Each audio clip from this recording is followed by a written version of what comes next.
বাংলাদেশে হিন্দুদের ওপর লাগাতার অকথ্য অত্যাচার ও চিন্ময় কৃষ্ণপ্রভুর জেলবন্দির ঘটনায় ইউনূস সরকারকে কাঠগড়ায় তুলেছে মানুষজন।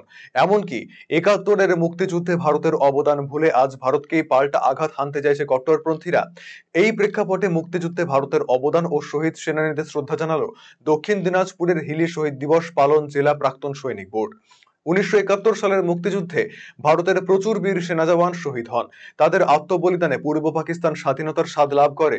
১২ই ডিসেম্বর মুক্তিযুদ্ধে ভারতীয় সেনাবাহিনীর শহীদ ৪৬৮ সেনানীকে গণদাহ করা হয় হিলি ফুটবল মাঠে।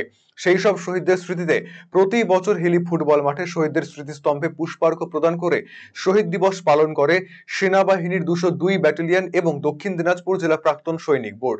এদিনের শহীদ দিবস উপলক্ষে উপস্থিত ছিলেন দক্ষিণ দিনাজপুরের জেলাশাসক বিজিন কৃষ্ণা, ২০২ মাউন্টেন ব্যাটালিয়ন সেনা আধিকারিক এবং বিভিন্ন স্কুলের এনসিসি ক্যাডার ও ছাত্রছাত্রীরা।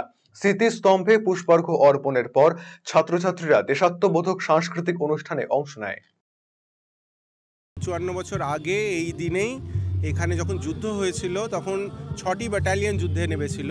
তার মধ্যে 8 guards, 5 Garhwal rifles, 22 মারাঠালাই, 5 and 6 Rajput এবং 100 ফিল্ড রেজিমেন্ট, এরা সবাই এসেছিলেন যুদ্ধ করতে।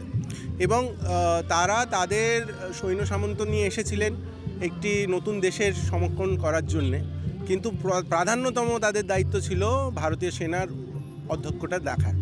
এবং সেই সূত্রেই তারা যে বলিদানটা দিয়েছিলেন, যে 450 লোক আমাদের এখানে শহীদ হয়েছিলেন, সেই 450 লোকের ওপরেই আমরা এই মিনারেটটা তৈরি করানো হয়েছিল 2007 সালে।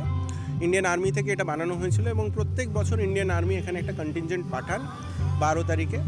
আর এই পার্টিকুলার রেসপন্সিবিলিটিটা জেলা সৈনিক বোর্ডের দায়িত্বে থাকে যে আমরা এই প্রোগ্রামটা কন্ডাক্ট করাই, কারণ ইন্ডিয়ান আর্মি এবং স্টেট অ্যাডমিনিস্ট্রেশনের দুজনের মাঝখানে লিয়েজও করে যে কাজটা করাতে হয়, এবং প্রত্যন্ত পক্ষে এটা একটা ডিফিকাল্ট কাজ, কিন্তু প্রত্যেকবার এটা খুব ভালোভাবে হয়, সিমলেসলি হয়।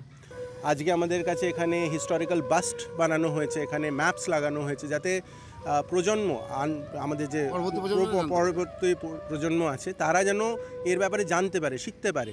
এখানে সবাইকার নাম অঙ্কিত করা আছে, যাতে সবাই জানতে পারে যে এই অফিসাররা কারা ছিলেন, এই জওয়ানরা কারা ছিলেন, যারা আমাদের দেশের জন্যে সুপ্রিম স্যাক্রিফাইস দিয়েছে।